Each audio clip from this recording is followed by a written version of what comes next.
All right, we're all about right triangles and Pythagoras now. So just to recap a little bit of what we have done so far is we've talked about this unique relationship with right triangles, and we've discovered that we call this the Pythagorean Theorem, which comes from this Greek philosopher and mathematician named Pythagoras. Aren't you glad that's not a common name today?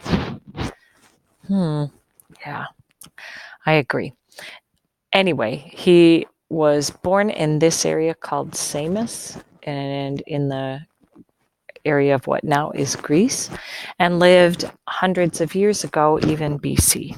And so we don't have a lot of information or things about him, but we know that he's important when it comes to math.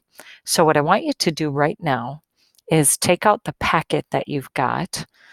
We had first talked about this page, and this is where we're just testing to see if we have three sides of a triangle, if the configuration of the two smaller sides, square them and add them together, if indeed they equal the square of the third side, this thing is a right triangle. Okay, then vice versa, on the second page, you were given a right triangle, you were given two sides, the two legs, and notice the two legs always make the right angle. So you can always look for that L. That's A and B, excuse me. And A squared plus B squared will equal C squared in a right triangle. And you need to keep in mind that that C, the hypotenuse side, is the one that's always straight across from the 90-degree angle. It's also the largest side, okay? So we were practicing and working with those, making you a rock star on your calculator with the squared button, the square root button. And so what I want to do today, this page here is one that you're going to do next. And it's going to get a little different. So let's just refresh our brain. Put the Pythagorean theorem formula up here, would you, along with your name. And here's what I want you to realize. The two legs, which I've got in problem number 1, that's a leg, the 10. 6 is a leg. Those two are A and B. And you could call this one A and this one B, or you could flip them around. It really doesn't matter. As long as they're the two that make the right angle, A squared plus B squared, which is, in this case, 6. No, is that a 5 or a 6? Gosh, now I'm confused. It might actually look like a 5 with the way that that top is a little more flat there. So I'm going to say it's 5 squared. AB. This is the side that we don't know, the hypotenuse. So let's crank these out. And you should be able to do some of this, at least in your head, okay? So I get 125 when I add the two squares together. That is what C squared is. So to figure out what C is equal to, we are going to have to calculate the square root of 125. Now hold on, before you grab that calculator, remember your perfect squares? 10 times 10 is 100. 11 times 11 is 121. Ooh, this should be just a little bit more than 11.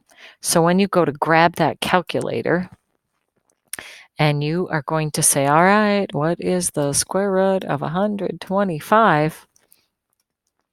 And you're like, whoa, what is this? They've simplified the radical form of this number. You just press the toggle button to get the actual value. 11.18. If I'm asking you to round to the nearest tenth, let's call that 11 2/10. So this is approximately 11 2/10 for the missing side, okay? 2, 3, 4, 5, and 6 are all very similar in that pattern. But I need you to look at number 7. Here's my right angle right here. 9.4 is one of the legs. And, So if I wanted to, I could call 9 4/10 here. I could call that my A side. 10.7, that's across from the 90-degree angle. That is your hypotenuse. So this time, a little different.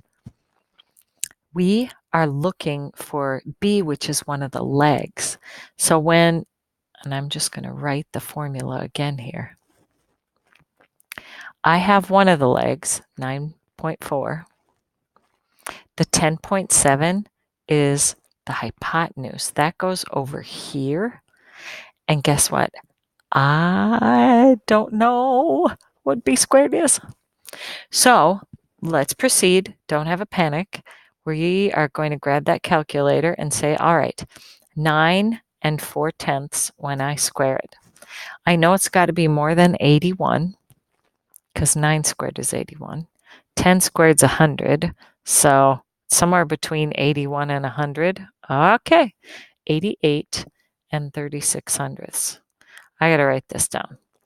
88.36. I don't know what B squared is. 10.7 squared. Well, that I know for sure is going to be over 100. That's pushing close to 11 squared, which is 121. 114 4900ths. 114.49. Okay, here's your job. You've got to figure out what number, when you add it to 88.36, gives you 114.49. The best way to do that is just come off to the side and say, hey, let's just subtract these two. And when you solved equations, that's exactly what we did. Subtract that out of there.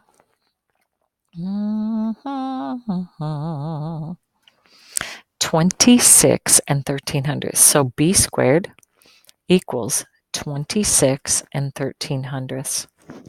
To find B, we take the square root of 26 1300ths.